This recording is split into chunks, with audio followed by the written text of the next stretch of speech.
começa de novo, por favor, aquele, isso. Não, esse aqui eu acho que foi ok, esse da fisiologia.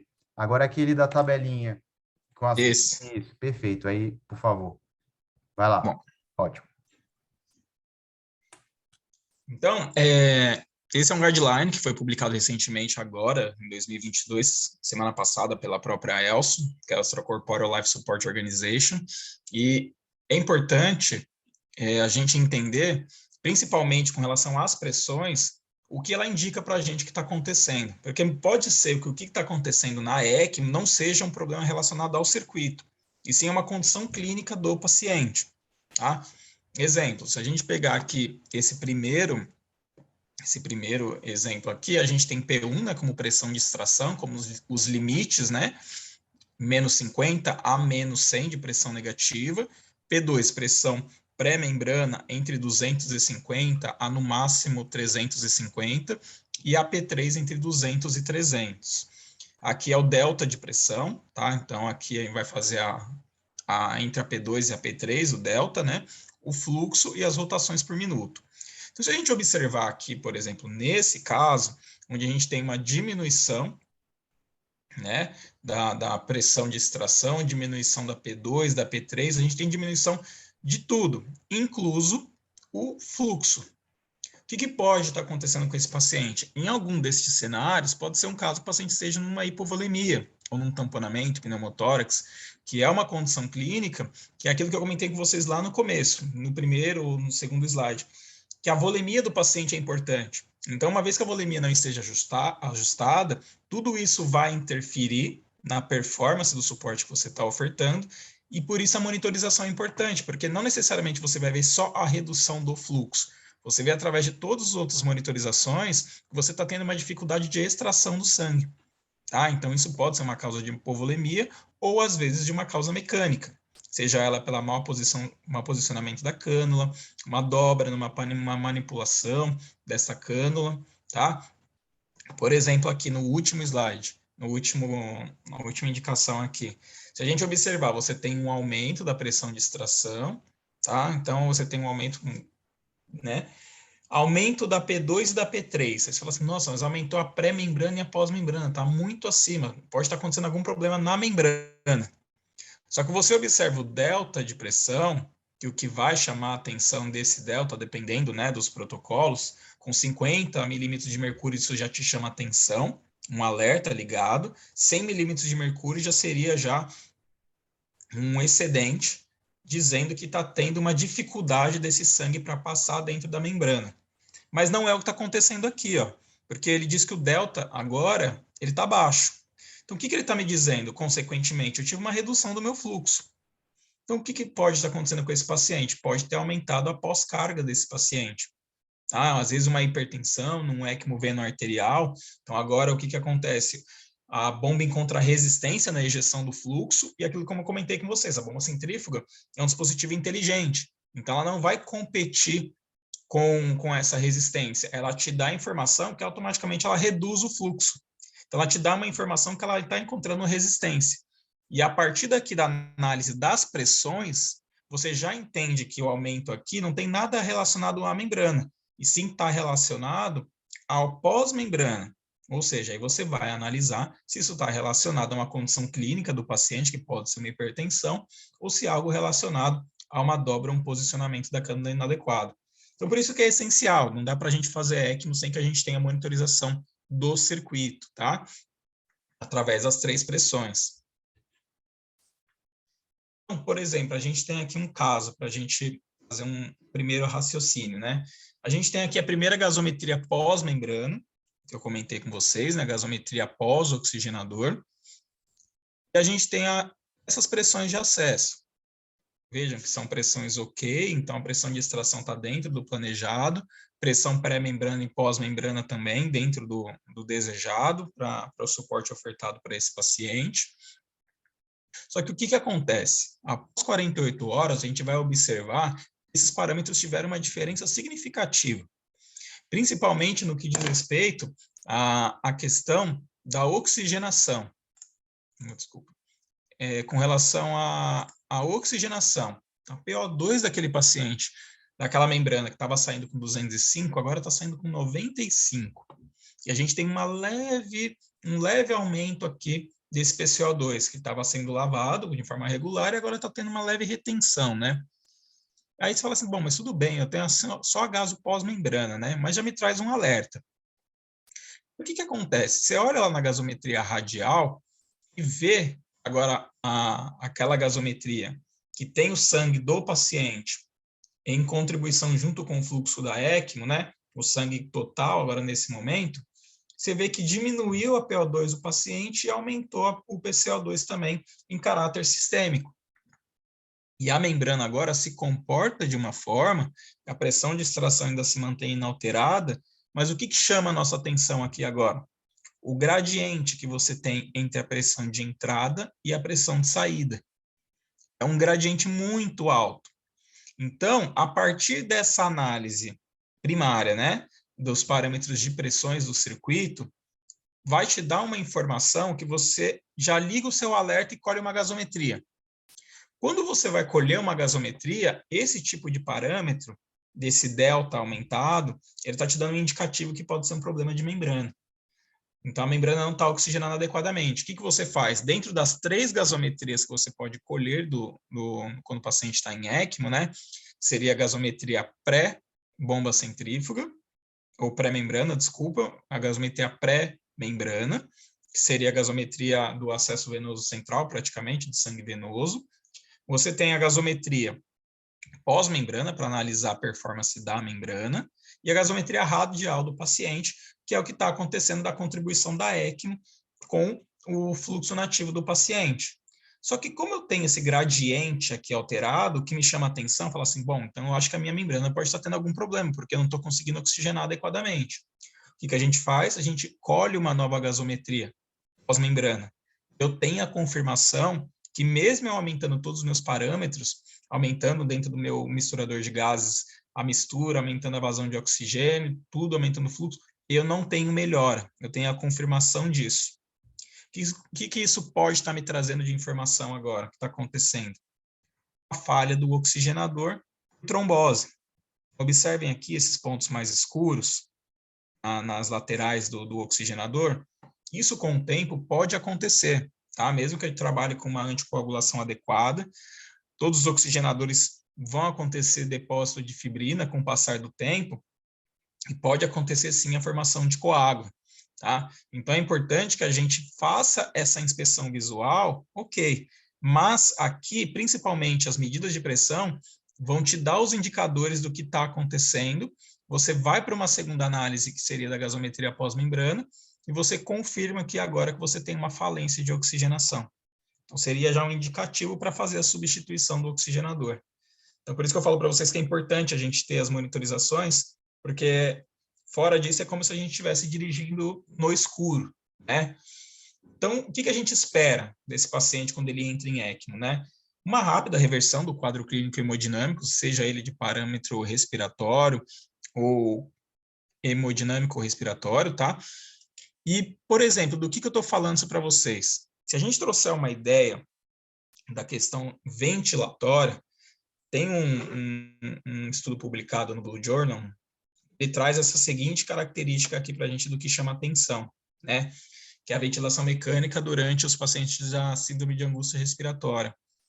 E qual que é a ideia? O que traz de informação importante? Vejam aqui quando fala, principalmente, desse paciente que trabalha com volume corrente, que aquele paciente precisa trabalhar numa ideia de uma ventilação mecânica protetora ou ultraprotetora, veja que o número de pacientes é muito baixo, da qual você consegue trabalhar com volume corrente muito mais baixo.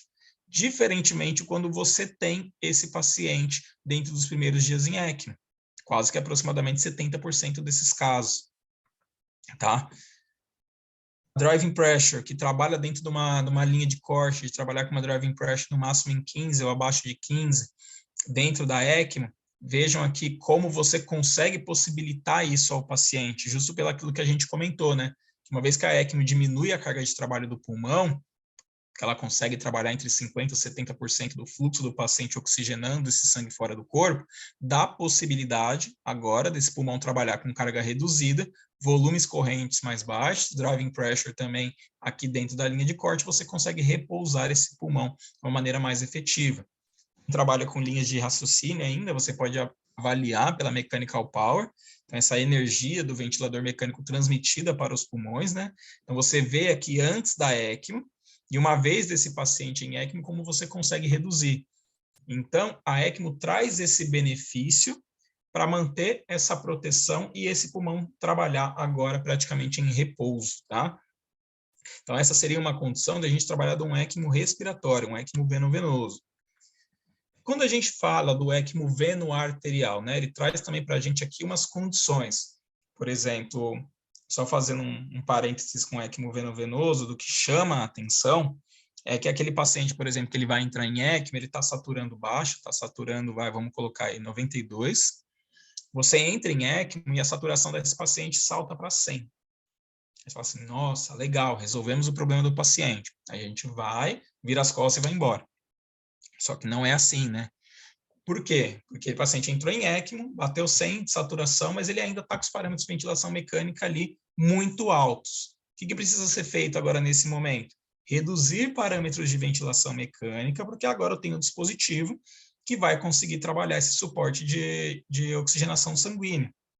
Só que o que assusta muitas pessoas no início é entender que quando você trabalha nesse ECMO, nessa modalidade, ao você iniciar a redução dos parâmetros de ventilação mecânica, automaticamente vai diminuir a saturação arterial desse paciente, que vai aparecer no monitor. Então, aquele 100, ele vai começar a baixar para 97, vai baixar para 95, 92, 90. E o pessoal fica um pouco mais desesperado e volta os parâmetros de ventilação mecânica. E não é o indicado, porque uma vez que você já está nesse suporte ventilatório, né, respiratório, a ideia é possibilitar que esse pulmão repouse. Então, trabalhar com essa saturação, existem protocolos que trabalham entre 85 e 90 de saturação e é aceitável.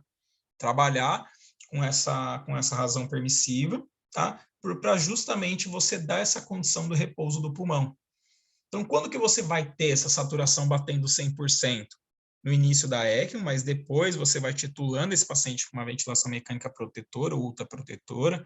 Isso pode levar 12, 24, 48 horas, tá? Principalmente pensando aí nessa lavagem de CO2. E quando que ela vai começar a melhorar? Quando o paciente começar a apresentar uma evolução, recuperação daquele pulmão, e aí o que vai acontecer? Por que essa saturação não vai bater 100%? Porque a gente precisa lembrar que a ECMO ela tem ali 70%, mas os outros 30% ainda é do débito nativo do paciente e passa por aquele pulmão que agora está praticamente parado, uma ventilação mecânica protetora ou ultraprotetora. Então, quando você tem a mistura da contribuição da ECMO com sangue residual, essa saturação ela não vai ser 100%, porque este pulmão ainda não está recuperado. Quando a saturação começa a aumentar sem que você tenha mudanças na ECMO e na ventilação mecânica, é um sinal que intrinsecamente aquele pulmão está recuperando e agora está tendo uma área de troca mais efetiva. Tá? Então a gente precisa entender, porque é o que causa uma grande confusão no ECMO veno-venoso. Quando a gente fala do ECMO veno-arterial, principalmente canulado na situação do ECMO femoral, né? Uma das coisas que pode acontecer é a mudança da curva da pressão arterial, devido ao fluxo contínuo da bomba centrífuga da ECMO, com a mistura do fluxo pulsátil daquele coração, mesmo que fraco ainda, mas ainda você tem essa mistura.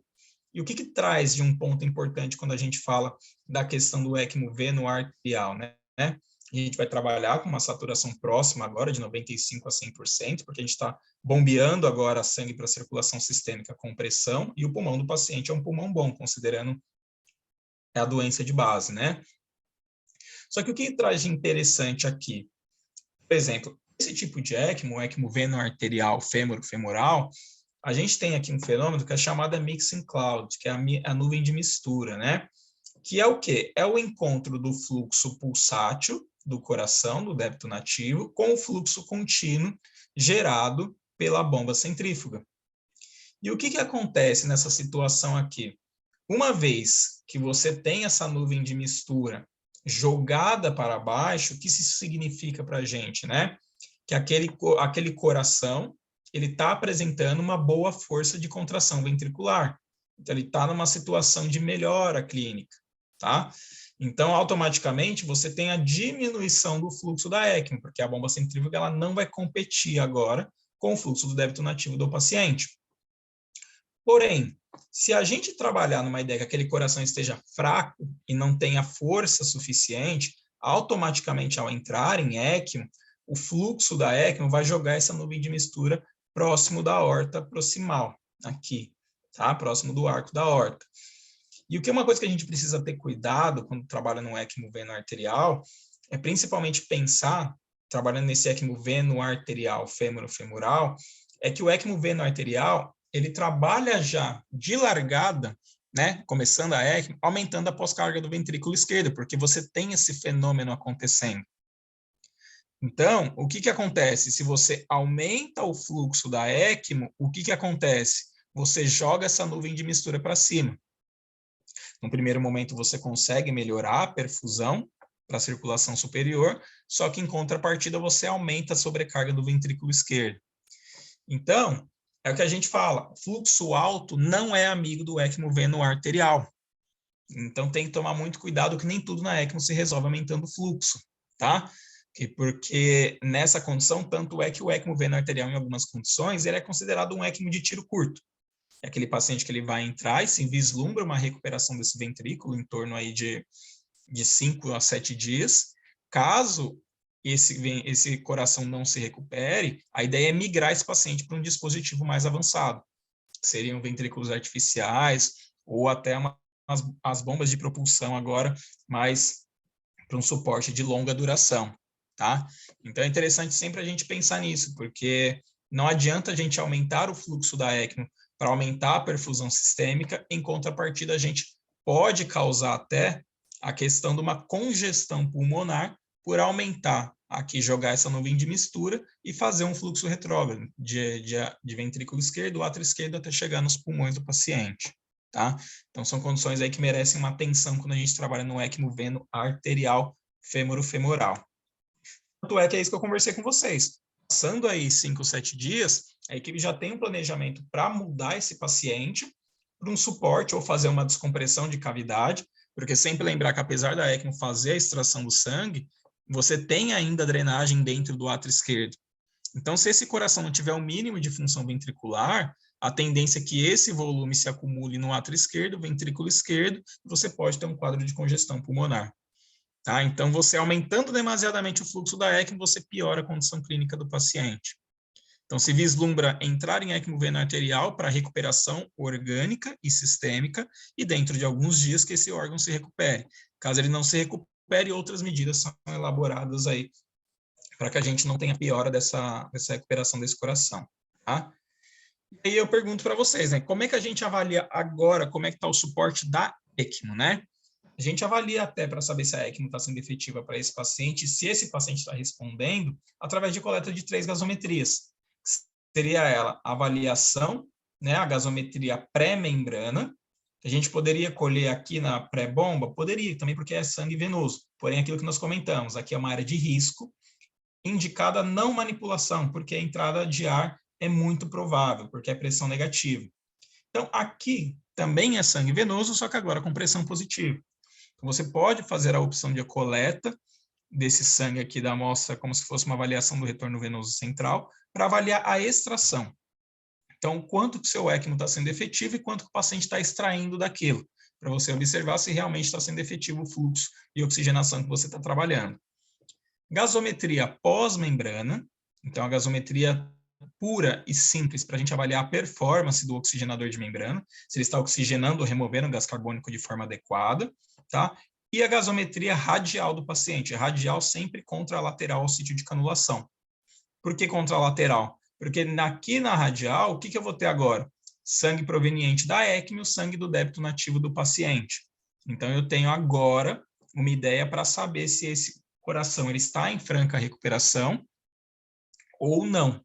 Por exemplo, a gente está lá com um paciente no ECMO veno-venoso. Então, você observa lá, coleta uma gasometria radial. Chega aqui uma PO2 desse paciente radial de 80. Passado 2 dias, sem você alterar a ventilação mecânica, sem você alterar parâmetros de ECMO, que chegava a 80, passa a chegar aqui a 89. Fala assim, opa, então está tendo alguma mudança intrínseca aí nesse paciente, que agora ele já tem área para conseguir oxigenar melhor esse sangue que está passando por lá, mesmo em ventilação mecânica protetora ou ultraprotetora, tá? Ou se você observar que passar dos dias você não tem essa evolução, então, através dessa gasometria, ela também consegue te dizer, mesmo que de forma indireta, ela te diz já a progressão desse paciente no suporte, tá?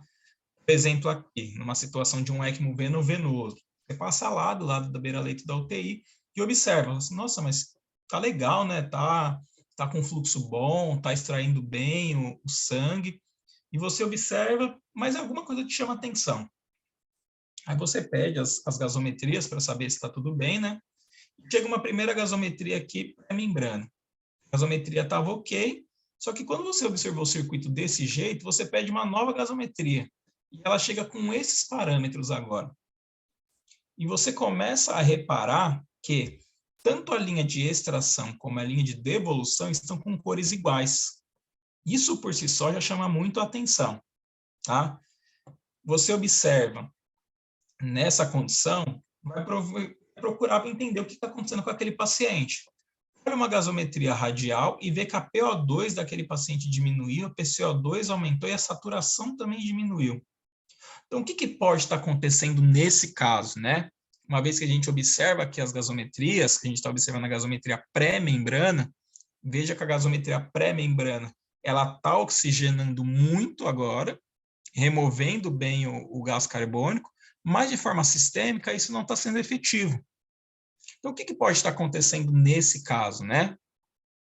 O caso clássico que a gente chama de recirculação, que vocês já conhecem a nomenclatura, né? Isso pode acontecer também na diálise, mas para a gente na ECMO fica muito evidente, tanto pela coloração do circuito, quanto por esses dados de gasometria, quanto que a gente vai observar na saturação do paciente que vai diminuir.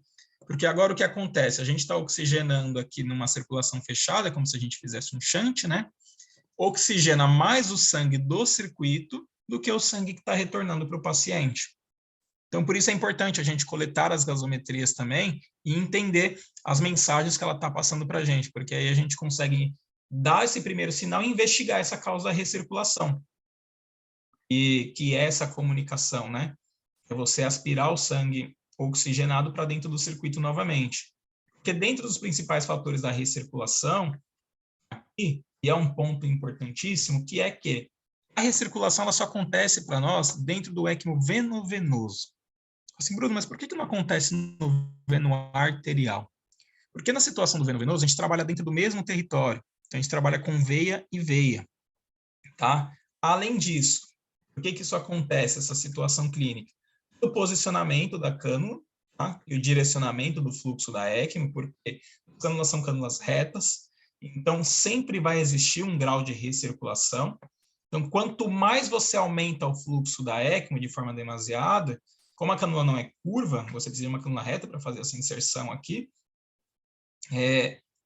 automaticamente você direciona o fluxo para a cânula de extração, aumentando o seu nível de recirculação. O posicionamento também, então as cânulas têm que ter entre 10 a 15 centímetros de diferença, tá? De posicionamento para que isso não aconteça. Tá? Pressões intratorácicas, cardíacas ou abdominais que vão poder deslocar a cânula e aí muitas das vezes agora você vai ficar aspirando muito a parede do vaso e menos ali a condição clínica do paciente. Hipovolemia, você faz, cria uma situação de shunt também, e a disfunção do ventrículo direito também, né? Porque esse sangue não vai ser bombeado, então fica ali a gente criando um sistema fechado do lado direito do coração do paciente. Tá? Mas muito importante entender que a recirculação ela só vai acontecer numa situação de ECMO veno-venoso. E como que a gente vai saber que está acontecendo uma recirculação, além do aspecto visual, pela saturação. Uma saturação dessa gasometria pré-membrana, acima de 85, já diz para a gente que você está tendo um alto índice de recirculação. Está oxigenando mais o sangue do circuito do que está sendo devolvido para o paciente. Tá?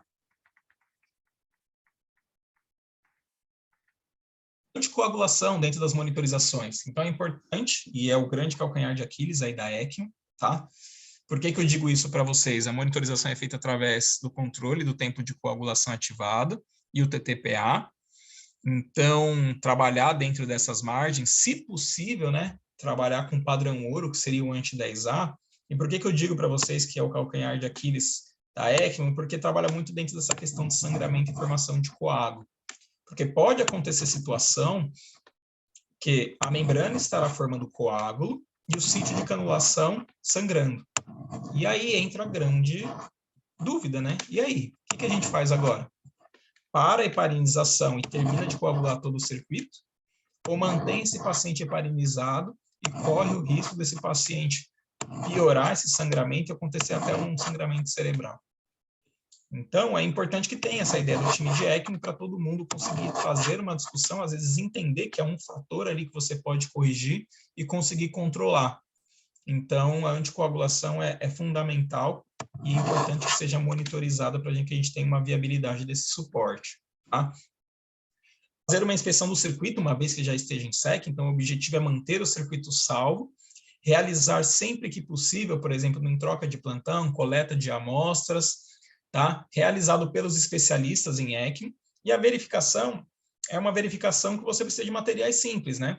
Uma verificação aqui com uma lanterna de luz branca, tá? Para você não ser enganado aí por encontrar pontos de fibrina amarelado, e você ter uma lanterna e uma pinça, porque quando a gente faz a monitorização, que eu digo, né? A gente sempre tem que estar preparado para o melhor cenário e para o pior cenário, quando você vai fazer a inspeção do circuito. Porque dentro dessa verificação, a gente vai passar por todos esses pontos, desde o paciente, desde o acesso venoso ao acesso arterial, por todos os componentes do circuito e os seus equipamentos. E pode acontecer da gente encontrar ali, faz desde a anamnese do paciente, então você observa ali temperatura, saturação, monitorização desse paciente, verifica, por exemplo, a coloração das cânulas, então você tem que ter uma cânula de extração numa coloração vinho mais escura, né? E o sangue de devolução, esse sangue oxigenado. Porque se eu tenho as duas linhas muito bem oxigenadas, automaticamente, ao observar, sem observar outros sinais clínicos do paciente, você já entende que que está acontecendo recirculação. Se as duas linhas estão dessa coloração mais escura, pode estar acontecendo o quê? Uma falha de oxigenação, tá? Uma falha da bomba, que agora você não está conseguindo bombear e oxigenar esse sangue adequadamente. Então, a inspeção visual, nesse primeiro momento, ela já te é um indicativo. Pode acontecer dobra do circuito, que a gente comenta, né? A gente até brinca que todo CTI sempre tem um espírito sem luz, né? Que passa ali e não comenta nada com ninguém, mexe no paciente e sai dali como se nada tivesse acontecido e pode dobrar o tubo e isso automaticamente interromper o fluxo. Então, é muito importante que, uma vez seja feita a verificação, sempre uma verificação em dupla, tá? Uma pessoa faz o checklist com uma prancheta e a outra vai fazendo as perguntas para quem vai fazer a checagem do dispositivo. Então, ar pode ser encontrado no circuito e você tem que parar o dispositivo para fazer essa remoção. Tá? Módulo de emergência, alguma eventualidade na falha do dispositivo, na falha elétrica da bomba, você acoplar o motor aqui no motor externo e fazer essa propulsão de maneira efetiva para esse paciente, tá? Rachadura no conector pode acontecer, porque às vezes o pessoal vai fazer a manutenção e a inspeção do circuito e acaba passando álcool nos componentes do circuito. Isso acaba despolimerizando, criando ressecamento nos conectores e provavelmente vai criar essa rachadura. Então, você precisa parar a ECMO, para fazer a troca do componente. Então, precisa de muito cuidado com relação aos cuidados do circuito também. Tá? Um procedimento que é fundamental dentro da verificação é a purga da membrana. O que seria isso, né? Por que a gente precisa fazer a tal da purga da membrana, ou sweep da membrana, como tem essa nomenclatura, né? O que acontece? Dentro da fibra, passando o ar comprimido ali naquele momento. E o que acontece? Passando esse ar comprimido, uma vez que a gente está sempre mantendo a temperatura desse sangue aquecida, a tendência é que esse ar comprimido agora ele mude de fase e se torne líquido aqui. E uma vez o líquido dentro das fibras, ele impede com que ocorra a transferência do gás. Então, você tem perda de performance de oxigenação. E como que a gente resolve isso, né? Um hiperfluxo de oxigênio dentro do oxigenador por alguns segundos. E esse hiperfluxo não vai ser feito aqui por essa razão da fração inspirada, sim pela vazão de fluxo de gás. Porque uma vez que a gente aumenta a vazão do fluxo de gás, você consegue eliminar essa condensação e manter uma boa performance de oxigenação. Tá? Então, quando isso deve ser feito, depende do fabricante e protocolo de serviço. Então, vocês vão encontrar oxigenadores na qual essa manobra precisa ser realizada a cada 1 hora, oxigenadores a cada 3 horas e oxigenadores a cada 6 horas. Mas é fundamental que essa manobra seja realizada pelos especialistas no momento da verificação, para que você não tenha essa perda da capacidade de oxigenação. Tá? Um evento que pode acontecer durante da ECMO é a vibração da linha venosa. E é, nesse caso, se vocês observarem aqui em azul, veja como ela vibra, né? Muitas das pessoas chamam como um chicoteamento de linha. Ela é acompanhada por um aumento da pressão de acesso, então você tem um aumento da pressão negativa, e uma oscilação abrupta do fluxo. Então, isso pode acontecer muitas das vezes por hipovolemia. Pode acontecer por um mau posicionamento da cânula, mas a hipovolemia está entre as grandes causas associadas, muitas das vezes aí, para a entrada da ECMO, por mais que você tenha um dispositivo revestido, o organismo entende que é um componente estranho, tá? E por ser estranho, você tem um aumento dessa resposta inflamatória. Você pode ter extravasamento de líquido para o extravascular e você precisa fazer reposição volêmica para conseguir ajustar o fluxo dentro da ECMO. Então, quando a gente tiver uma dificuldade de extração sanguínea, vejam que o fluxo ele oscila muito de acordo com a vibração da linha. Então, nesse caso, não é nem indicado que você aumente a rotação aqui da bomba, porque ela já está te dizendo que ela não está conseguindo extrair o sangue adequadamente. Então, agora você precisa entender a causa. Então, ela já te deu aqui com uma pressão negativa, mais negativa do que o normal, aspecto visual de vibração da linha e aspecto aqui também do fluxo de oscilação. Então, geralmente, se faz uma prova de volume. Nesse paciente, faz ali aproximadamente o paciente adulto, 500 ml, verifica se o fluxo começa a estabilizar. Caso ele se estabilize, seja uma situação de hipovolemia. Caso não, a gente já parte para uma investigação, que pode ser um posicionamento da cânula ou uma condição clínica do paciente que está levando a isso. Tá? A vibração na linha arterial, que também pode acontecer, aqui da linha que está saindo do oxigenador. Muitas das vezes isso pode acontecer em situações daquele paciente que está com uma sedação mais baixa, frequência cardíaca aumentada, tá? Aquele paciente que está aórtico. E como que a gente vai ver, além do aumento aqui da vibração da linha pós-membrana, a pressão pós-membrana, nesse caso, ela estará muito aumentada.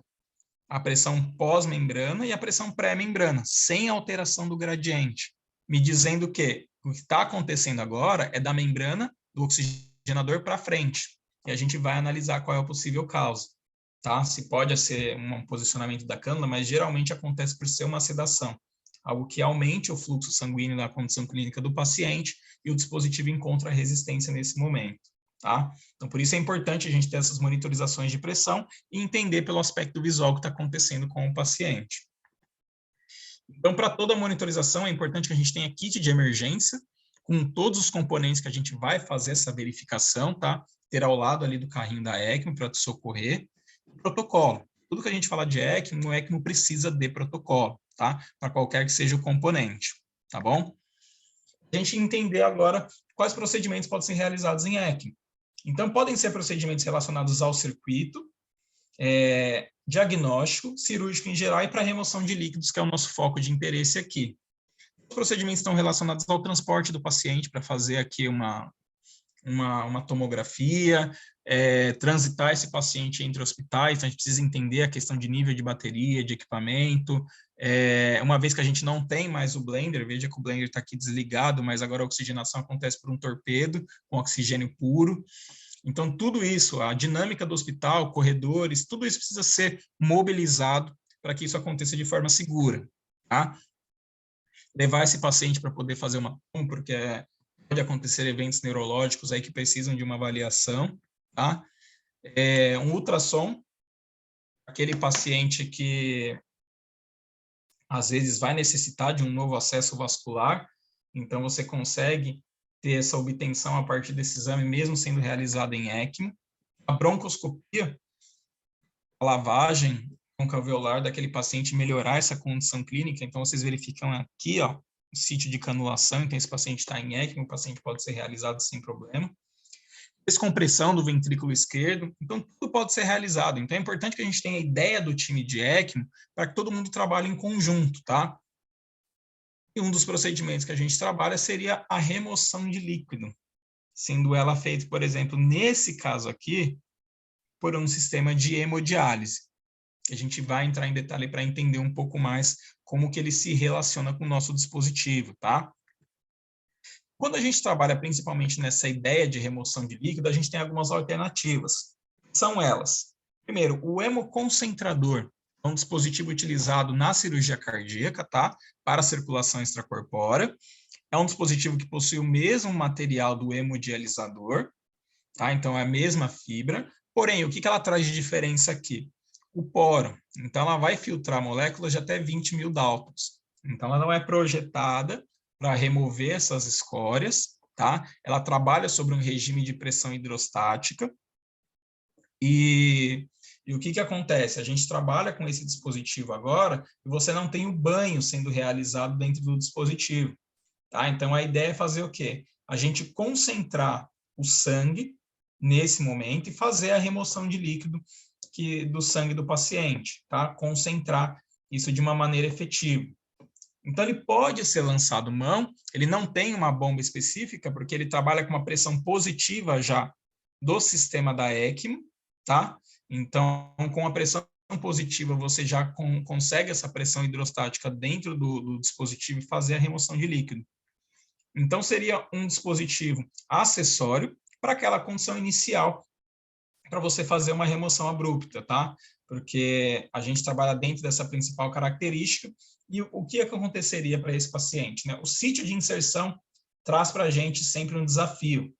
Por exemplo, como ele é um dispositivo que você não tem um rolete aqui, eu vou fazer o quê? A entrada de sangue no hemoconcentrador e a entrada dele na pressão positiva e a devolução na pressão negativa. Então, a entrada está na P2, pressão pré-membrana, e estou devolvendo na P1, pré-bomba. E por que eu faço isso? Como é um dispositivo que a gente não tem uma bomba de roletes associada, como é o dispositivo da diálise, eu não tenho nada que consiga exercer uma pressão aqui que consiga vencer a pressão positiva do circuito. Então, se eu tenho a entrada e a saída dentro da mesma linha, na zona de segurança, o que pode acontecer? Estase, porque eu não consigo vencer a força para a devolução. Eu consigo fazer a filtragem, consigo continuar filtrando, mas não consigo devolver esse sangue de forma efetiva. O que acontece? Esse dispositivo coagula. Então, por isso que nesse momento se opta trabalhar com o hemoconcentrador. Vocês podem observar as estruturas da ECMO, tá? O hemoconcentrador posicionado, os sítios de inserção. Veja que a entrada do hemoconcentrador vem aqui da P2, então a gente tem pressão positiva. A devolução do sangue já hemoconcentrado, a gente vai devolver ele na P1. Então, justamente porque a gente não tem uma bomba para que nos ajude a fazer essa função. Diferentemente de quando a gente trabalha com uma hemodiálise convencional, né? A qual a fibra agora tem o capilar, né?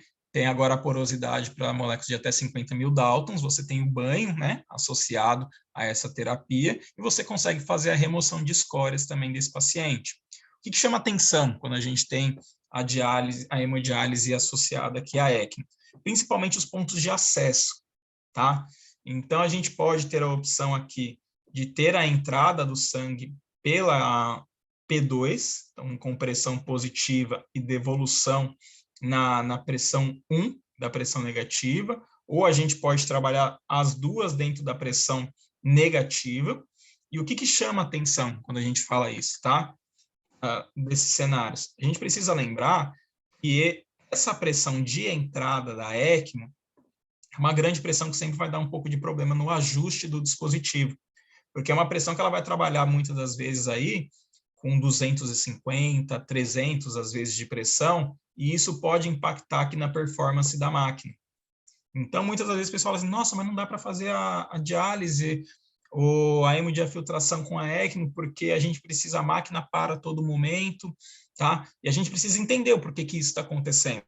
Então, acontece pelo sítio de inserção. Algumas máquinas podem ajustar, né, essa configuração, e a devolução aqui, nesse caso, nesse ponto, na P1, acaba sendo mais benéfico para a gente na ECMO. Por mais que as pessoas falem assim, nossa, mas vai ter recirculação. As linhas da diálise são menores do que a linha que a gente está trabalhando na ECMO. Então, mesmo que você tenha recirculação, não impacta na clínica do paciente, tá? O que muda? Por exemplo, se eu optar por fazer a extração agora do sangue que está chegando na diálise, na máquina de hemodiálise, na P1 também.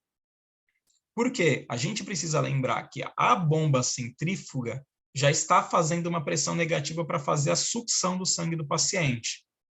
E a bomba também, a hemodiálise, vai precisar fazer uma pressão de sucção para também levar o sangue para dentro do dispositivo.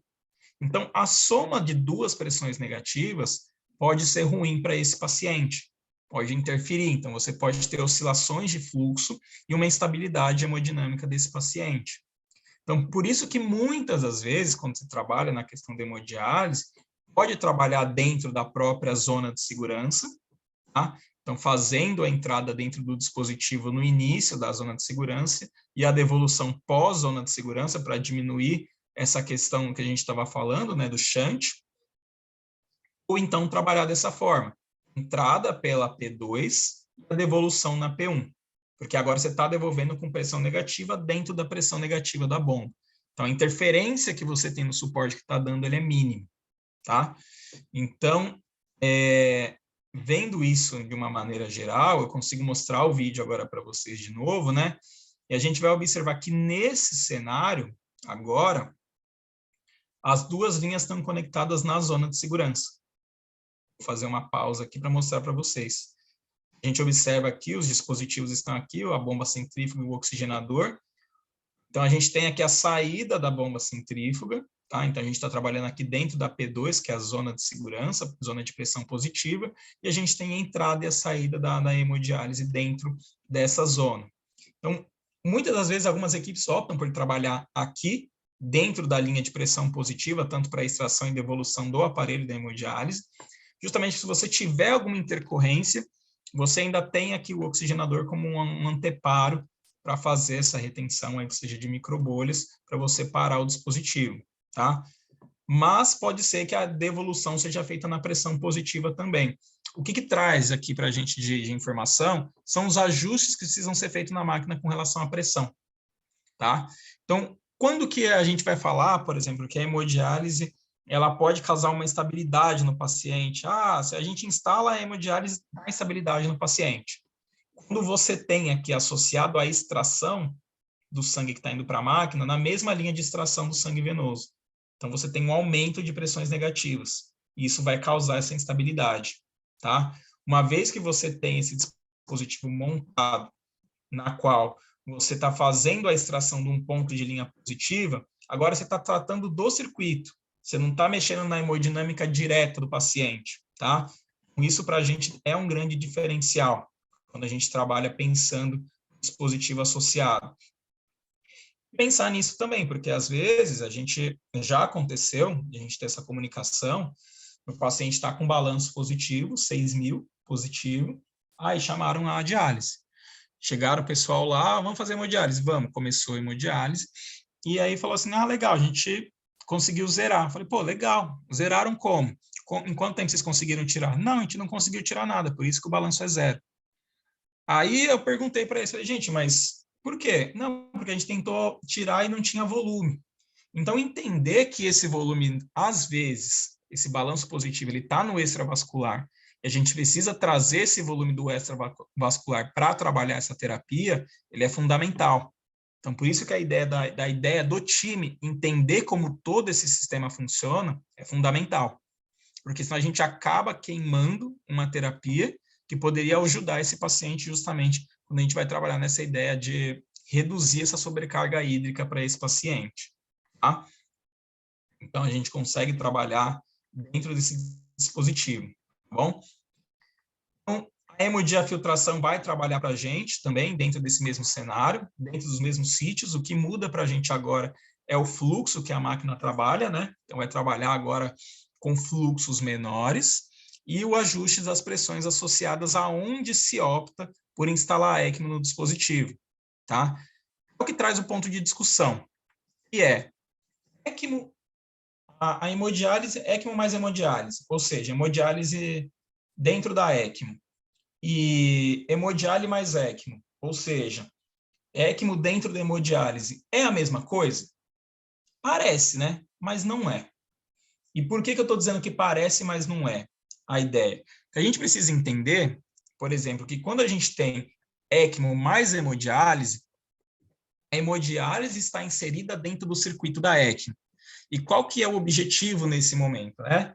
Trabalhar principalmente dentro dessa ideia da sobrecarga hídrica. Então, o que a gente tem do que chama a atenção? O fluxo regente aqui é o fluxo da ECMO, que às vezes a gente vai trabalhar no paciente adulto com 5 a 6 litros por minuto, e isso pode gerar uma grande pressão positiva para o dispositivo da HD. Então, precisa manejar isso de uma maneira efetiva para que a gente não tenha essa paralisação da terapia da hemodiálise, tá? Então, como fazer esse manejo da HD associado ao circuito da ECMO? Então, uma vez que a gente já entende quais são os pontos de pressão negativa e pressão positiva, entender como o circuito conversa de uma forma mais harmoniosa, para que você não tenha interrupção de uma forma intermitente aí durante o dispositivo. Então, os sítios de conexão vão ser fundamental. Uma vez que você entende aí onde você pode conectar e qual a interferência que você tem, isso para a gente vai fazer uma grande diferença. Quando a gente trabalha agora, quando a gente trabalha hemodiálise mais ECMO, o que eu estou dizendo agora? Agora eu estou trazendo a ECMO para dentro do universo da diálise, tá? E o que muda a partir de agora? Os objetivos. O que a gente está falando aqui, por exemplo? A proposta de trabalhar com a ECMO dentro da hemodiálise, principalmente, para aqueles pacientes que estão apresentando um quadro de hipercapnia, tá? E com quadros de ventilação mecânica aí exacerbada, que nesse caso aí você objetiva trazer esse paciente com um quadro de ventilação mecânica protetora ou ultraprotetora, mas você não consegue, porque você vai ter um aumento. Quando você trabalha nessa característica de ventilação mecânica protetora ou ultraprotetora, automaticamente você vai aumentar a concentração de CO2, que já estava alta naquele momento. Então, você tem consequências disso, né, quando você trabalha na questão de ventilação mecânica protetora ou ultraprotetora. Então, a ideia de você trabalhar esse dispositivo seria o quê? O ECMO dentro da hemodiálise. Em algumas das situações, você possibilitar a diminuição, por exemplo, de volume corrente, então diminuir esses parâmetros de ventilação, facilitar a extubação desse paciente, porque agora eu tenho um dispositivo externo que eu posso levar esse paciente para uma ventilação mecânica protetora ou ultraprotetora, porque agora eu tenho alguém associado à hemodiálise que vai fazer essa remoção do CO2, tá? Então, isso facilita a recuperação desse paciente. A depender do caso, esse paciente seja apto para um transplante de pulmão, ou a depender do caso, como alguns artigos já estão sendo referidos, quando se dentro de um score você já consegue entender que dentro de alguns dias aquele paciente ele pode migrar para uma intubação orotraqueal por essa dificuldade de remoção do CO2 e aquele paciente já está em diálise, você pode fazer o uso, tá, desse dispositivo associado, porque aí você consegue evitar com que esse paciente seja intubado. Então, os objetivos aqui, eles mudam, tá? Quando a gente fala. Tem aqui a questão da sobrecarga hídrica, da hemodiálise, mas principalmente associado à questão da ECMO. Então, o fluxo de sangue agora, o mínimo e máximo, muda, porque agora é a ECMO que precisa trabalhar dentro da gestão de fluxo que a máquina da hemodiálise permite. E como a gente trabalha nessa ideia de trabalhar da hemolenta, né, a hemodiafiltração, então o fluxo é muito menor. Qual que é o interesse aqui? Qual que é a ideia, né? Trabalhar dentro desse circuito sequencial, a gente conseguir fazer a remoção e, ao mesmo tempo, dar o suporte. E o que a gente tem de fator limitante quando a gente fala isso, né? Nessa ideia inicial? Principalmente aqui os catéteres. tá? Que a gente vai conversar aqui mais adiante. Mas o objetivo principal aqui, se vocês observarem no estudo agora, é de oxigenação do sangue, e sim mais a remoção do gás carbônico. Tanto é que, se vocês observarem, os estudos relatam que, em alguns, eles trabalham com 21 de FI no blender. E qual que é o importante? Eles trabalham com uma vazão de 10 litros, alguns 8 litros de vazão de fluxo de gás, que é justamente para potencializar essa remoção do gás carbônico. Tá? Então, o fluxo de sweep aqui vai ser muito importante. Tá? Outro ponto importante que entra em discussão ainda, que eu vejo que não tem essa pauta, mas é uma pauta que vai surgir, é com relação à superfície e o fluxo mínimo de cada oxigenador de membrana. Porque cada oxigenador tem um fluxo mínimo. Tem oxigenador que tem fluxo mínimo de 200, tem oxigenador com fluxo mínimo de 500, outros de 1.000, outros de 800. E se a gente parar para pensar que a máquina não consegue trabalhar com regime de fluxo alto, e se a gente trabalhar com regime de fluxo alto, isso pode instabilizar o paciente, é uma questão que merece uma discussão, tá? De como a gente vai conseguir equalizar tudo isso de uma forma que o paciente fique de uma forma equilibrada, tá? Com fluxos que não coagulem o oxigenador, tá? Mas que seja de uma forma efetiva sem estabilizar a condição hemodinâmica desse paciente, tá? Então, a anticoagulação vai ser fundamental aqui dentro desse cenário. Eu comentei com vocês, só para vocês terem uma ideia da diferença das cânulas, né? Do que a gente está falando. Da cânula que a gente tem de extração sanguínea, com a diferença dos catéteres que a gente tem e os fluxos que a gente consegue trabalhar. Então, isso para a gente traz já uma ideia de como que a gente vai programar esse paciente dentro desse suporte.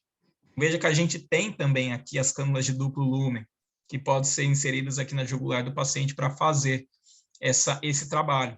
Só que o lumen dessas cânulas da ECMO são lumens maiores. A gente está falando aí de 25, 30, muitas das vezes até 32 frames. Então, o lumen interno é muito maior, então permite taxas de fluxos maiores. Mas uma vez que agora a ECMO está dentro da diálise, a gente vai trabalhar dentro do fluxo do que o catéter e a máquina permite. E aí que está o grande desafio, entender como isso se conversa, tá? E poder ofertar isso da melhor forma possível. Sim, o tamanho faz diferença quando a gente fala de superfície de membrana. Ou seja, se você observar aqui, por exemplo, membranas, são estudos aqui, né, que trazem a questão do impacto da área de superfície do oxigenador de membranas e a remoção do CO2. Então, você veja que uma membrana com superfície de 0,4 e uma membrana máxima com superfície de 1,3, trabalhando dentro do regime de fluxo máximo aqui, trabalhando com 1 litro, a taxa de remoção efetiva que a gente tem. E o que traz de informação importante, por exemplo, que eles viram com valor de corte, que seria interessante trabalhar, nesse aqui, ele está falando só da remoção do CO2, tá? Ele não está totalmente ligado aqui à diálise, mas ele mostra que, por exemplo, aqui, trabalhando com fluxo de 750 ml por minuto, é onde a gente consegue fazer uma melhor taxa de remoção mais efetiva com fluxos mais altos. Se a gente considerar que a gente vai trabalhar numa nota de corte um pouco mais baixa, que é pelo que o equipamento permite, a gente vai trabalhar com taxas de remoção um pouco mais abaixo. Então, é importante a gente entender o quanto que cada oxigenador consegue remover, esse seria um ponto, o fluxo máximo que a máquina permite, esse seria o segundo ponto, superfície da membrana, qual é o fluxo mínimo que ela permite, porque isso tem que conversar diretamente com o fluxo da máquina, e o modo que vai ser feita a terapia da diálise, né? Porque muitas das vezes é o que a gente estava conversando aqui internamente. Não necessariamente esse paciente vai precisar ficar dialisando por todo esse tempo. Ou às vezes ele pode trabalhar fazendo a diálise, depois uma hemoconcentração. É uma coisa que a equipe da nefro vai precisar conversar com a equipe que trabalha com a perfusão, trabalha com esses oxigenadores, para entender como isso se conversa melhor. Para a gente não ter os eventos adversos que tiveram aí relacionados com formação de trombo, anticoagulação, sangramento. Então, é uma coisa que tem ganhado um espaço muito importante. E aproveitando que tem um espaço importante, é interessante que a gente tenha essa conversa, né, essa interação, porque isso vai ser muito benéfico para esses pacientes agora, nessa mudança de patamar para esses pacientes, tá? Uma vez que a gente já entende como a ECMO toda funciona, a gente faz a monitorização, né, de todos os parâmetros diversos, observar a questão do circuito, a gente pensar num desmame. E esse desmame ele precisa ser pensado de uma forma multimodal, tá? Então, por exemplo, uma saída de um paciente de ECMO veno-venoso. Então, se objetiva, sim, melhoras da questão da PO2, pressão de platô reduzida, volume correntes também baixos, PIPs mais baixas, e obtendo parâmetros de oxigenação satisfatória, tá? Feito isso através de análise hemodinâmica, um teste específico ao desafio de oxigênio, análise também, por exemplo, de raio-x, então tudo isso está associado, tá?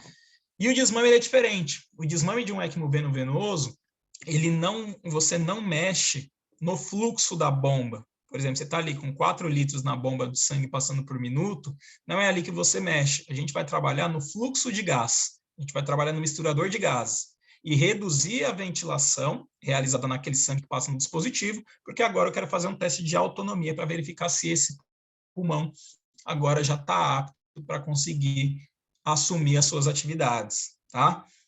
Totalmente diferente quando a gente trabalha na questão do ECMO veno-arterial, também realizado de uma forma multimodal, onde se procuram parâmetros fundamentais, por exemplo, uma recuperação da fração de ejeção ventricular, uma VTI acima de 12, sem corpo pulmonale, parâmetros também laboratoriais, tá? Só que aqui o que muda para a gente agora, principalmente, é pensar na redução do fluxo da bomba, tá? Então, agora eu começo a reduzir aqueles 4 litros a cada 500 ml e vejo se aquele coração tem autonomia para assumir a função, tá? Bruna, por que você não vai mexer diretamente no gás agora diferente? Porque lembra, a gente está devolvendo sangue na circulação sistêmica. Se eu estou fazendo num ECMO veno-arterial e vou diminuindo aqui a questão de oxigenação, grande parte daquele sangue que eu estou devolvendo para o paciente agora é um sangue pobre em oxigenação e pode causar uma instabilidade hemodinâmica, tá? Então, a diferença da saída do ECMO veno-arterial para o veno-venoso, o veno-arterial a gente vai trabalhar na redução do fluxo da ECMO para ter uma autonomia do coração do paciente. E é isso que eu sempre falo, né? A ECMO é uma montanha-russa. Uma montanha-russa sem continuação da pista. Ou seja, você vai ter altos e baixos, mas vai ter um certo momento que você vai atingir o pico, que você entende que aquele paciente está apto para sair de ECMO. E quando ele estiver apto para sair de ECMO, é a hora de sair, gente. Que a gente precisa lembrar que, por mais que o ECMO seja benéfico para esse paciente, a gente está falando de um dispositivo artificial heparinizado que pode ter consequências aí para os demais órgãos. Então, a gente não pode fazer por capricho, ver que aquele paciente pode sair em ECMO e querer otimizar. A gente já viu o pessoal perder paciente justamente por isso, de perder o time de saída de ECMO e ter um sangramento cerebral e acabar perdendo o paciente, tá? Então, tem uma ideia que a ECMO é uma montanha-russa sem uma pista no final quando você atinge o ápice, para você entender que você está próximo da sua saída. Tá? Então, aqui é apenas uma ideia de experiência adquirida que a gente teve principalmente aí no cenário de Covid. A gente trabalhou tanto no cenário nacional como no cenário da América Latina, trabalhando com pacientes adultos, pediátricos e neonatais. E a ideia que eu falo da ECMO é isso, para quem vai ver pela primeira vez, né? Que no começo, a gente vai acabar acertando, mesmo não sabendo de tudo que precisa ser feito. E quando você olhar para trás, você vai pensar, nossa, pelo amor de Deus, cara, como que aquele paciente viveu, né? E você observa que a ideia da ECMO, como tudo que a gente fala em medicina, o estudo ele precisa ser contínuo, para a gente entender que, a partir daí, novas modalidades vão ser feitas, novos manejos terapêuticos, e é uma questão de evolução constante. Muito tempo atrás, para vocês terem uma ideia, a remoção do CO2 era uma terapia que estava praticamente abandonada. E agora ela vem à tona e não vem sozinha, ela vem associada à hemodiafiltração. Então, a gente precisa sempre acompanhar para entender, para a gente oferecer para o paciente as melhores terapias possíveis. Eu digo sempre para vocês, gente, para finalizar, que a ECMO precisa se acreditar que precisa de um projeto hospitalar, o hospital precisa acreditar e precisa querer fazer a ECMO, a partir daí organizar uma equipe multidisciplinar, porque a gente bateu muito na tecla que ECMO ninguém faz sozinho, criar protocolos, fundamental, principalmente para quando a gente tiver objetivos durante a ECMO e soluções de intercorrências, tá? E pensar na ideia da educação continuada. Isso que a gente está fazendo hoje é um passo importante, não é uma capacitação, mas é uma elucidação muito legal de entender como a ECMO é importante para esses pacientes, que muitas das vezes pode encontrar nela uma última chance de sobrevida. Tá? Então, ECMO é legal e ECMO salva vidas. Tá bom? Deixo aí meu contato, agradeço mais uma vez a disponibilidade, o convite do Dr. Tiago e fico aberto aí aos questionamentos. Muito bom mesmo. Essa aula, a segunda aula, eu acho que é a parte mais legal. A Isadora até durante a apresentação falou, né? Aquela coisa do troubleshooting, que essa experiência a gente tem muito, Bruno, quando a gente sai da residência só sabendo fazer hemodiálise convencional e depois tem que aprender a mexer na hemodiálise contínua, que é um outro universo. E nos livros não te ensinam os macetes e tal, e só fazendo mesmo, assim. Então, bom, gente, fiquem à vontade para fazer perguntas. Uma pergunta, Bruno, já para começar, assim, eu vi o conceito de awake ECMO, do paciente fazer a ECMO acordado e, às vezes, não está entubado. Isso foi feito no Brasil já alguma vez, assim, daquele paciente que você sabe que ele vai afundar, e aí, para evitar a intubação, você coloca ele em ECMO já. Tá? Isso tem sido feito, sim, com frequência. É uma rotina que as equipes têm feito, que é uma tendência já, né? Porque qual que era a ideia de se falar aqui na questão? Falar assim, não, a gente não consegue fazer ECMO awake. Por quê? Por questão do posicionamento das cânulas. Que a gente está falando ali, às vezes o paciente está com canulação femoral e você fala assim, bom, como a canula está na perna do paciente, é difícil de manter ele desperto e ele se mobilizar e você ter esse tracionamento da cânula. Só que, por que eu estou dizendo isso? Porque ainda no nosso mercado a gente não tem a cânula de duplo lumen, que é colocada diretamente como catéter de Shive. Então, quando você tem essa cânula aqui de duplo lumen, que são que os outros universos possuem, é muito mais fácil para você mobilizar o paciente, porque você fixa a cânula aqui, né, no paciente, você consegue mobilizar. O nosso cenário de desafio foi entender como que a gente vai ter segurança de fazer isso com os pacientes. Então, isso já tem sido feito com frequência, tá? Com bons resultados, justamente com isso. Além de você ter essa mobilização do paciente, muitas das vezes, para você antecipar essa extubação, para você não ter esses eventos relacionados, né, à infecção e até essa piora progressiva desse paciente. Então, o ECMO Awake é uma realidade aqui no Brasil, mas não para todos os centros. Então, a gente está falando de centros referenciados, centros ELSO, que tem uma experiência muito grande para poder trabalhar essa mobilização desse paciente. Tá. Bom, gente, fiquem à vontade, eu estou com umas outras perguntas aqui, mas eu não quero atropelar ninguém.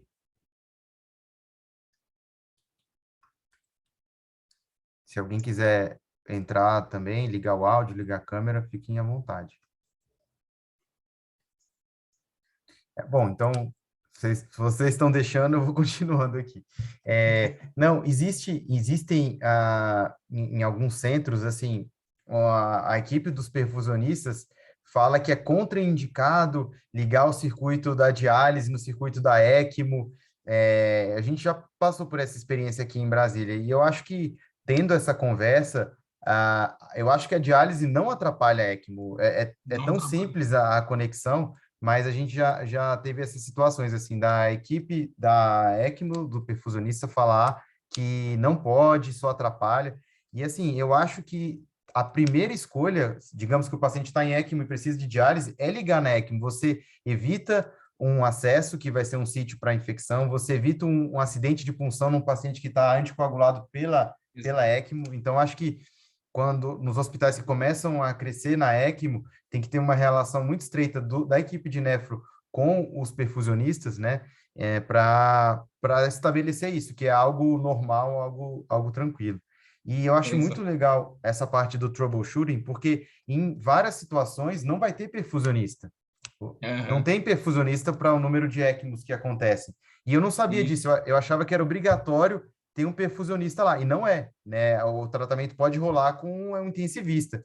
E o nefrologista agora, tendo essas noções, a gente pode opinar, falar, eu vi ali, que a cor do sangue arterial está igual ao do sangue venoso, eu vi que está chicoteando a linha arterial. Então, acho que a gente Pressões estão pode mudando, né? Algo que já te chama atenção, né? isso, e passar isso para o intensivista, porque a gente sabe, da mesma forma que é algo novo para a gente, para muitos intensivistas vai ser algo novo também, assim.